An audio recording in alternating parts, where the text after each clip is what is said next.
మా సార్ నిజం అంటారా చెప్పమని చెప్పేసి నేను జగన్ గారిని అడుగుతా ఉన్నాను.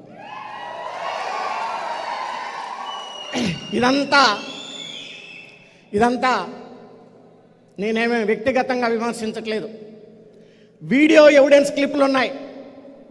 స్వయంగా ముఖ్యమంత్రి గారు మాట్లాడారు, అసెంబ్లీలో చాలామంది మాట్లాడారు.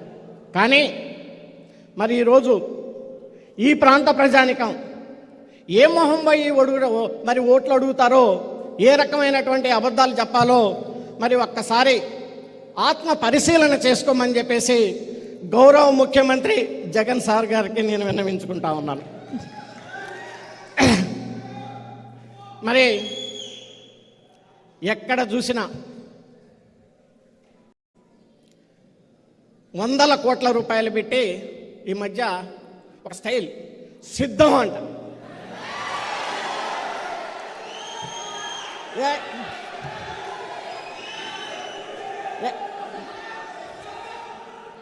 ఎక్కడన్నా చూడు రాష్ట్రంలో. నేను గుంటూరు నుంచి ఇక్కడికి వచ్చేలోపు దాదాపు ఒక 500 హోర్డింగ్స్ చూసా. సిద్ధం.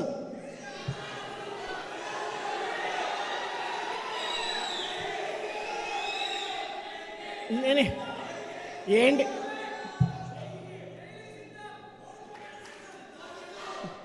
దేనికి సిద్ధం?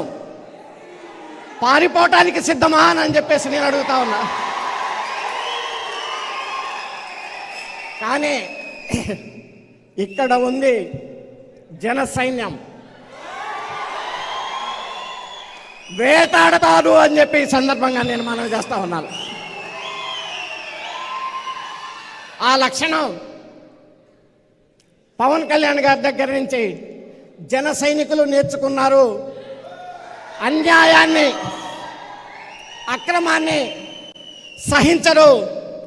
సింహం ఏ రకంగా అయితే గర్జిస్తుందో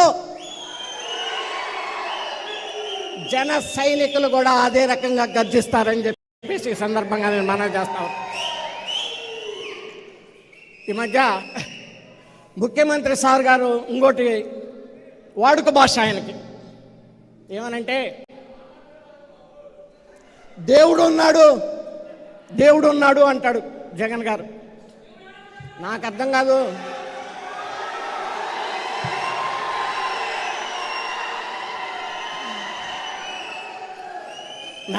నాకు అర్థం కాని విషయం ఏంటంటే, దేవుడు మీకున్నాడు, మాకు ఉన్నాడు.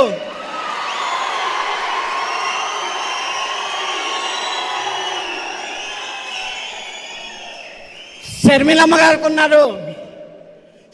గారికి ఉన్నాడు దేవుడు, సునీతమ్మ గారికి ఉన్నారు. ఈ ప్రపంచంలో ప్రతి ఒక్కరికి దేవుడు ఉన్నాడు.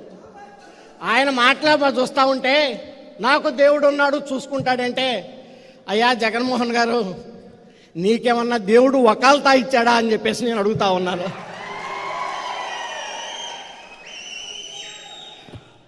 మరి రాష్ట్ర పరిస్థితులు మీ అందరికీ తెలుసు.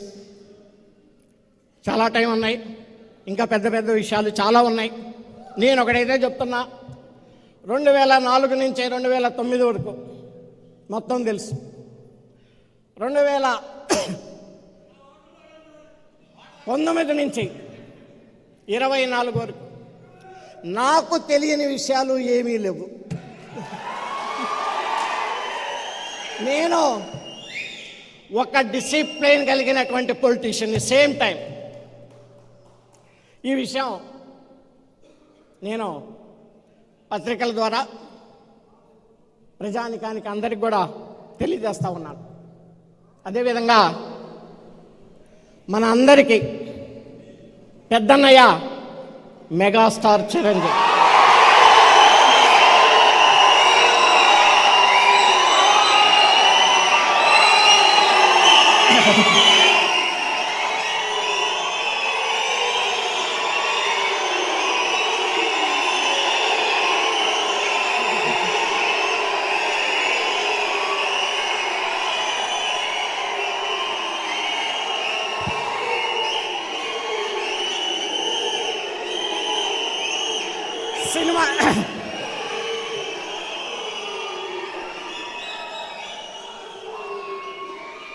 సినిమా ఇండస్ట్రీ అంటే సినిమా ఇండస్ట్రీ అంటే ఎంత కాంపిటీషనో మీ అందరికీ తెలుసు.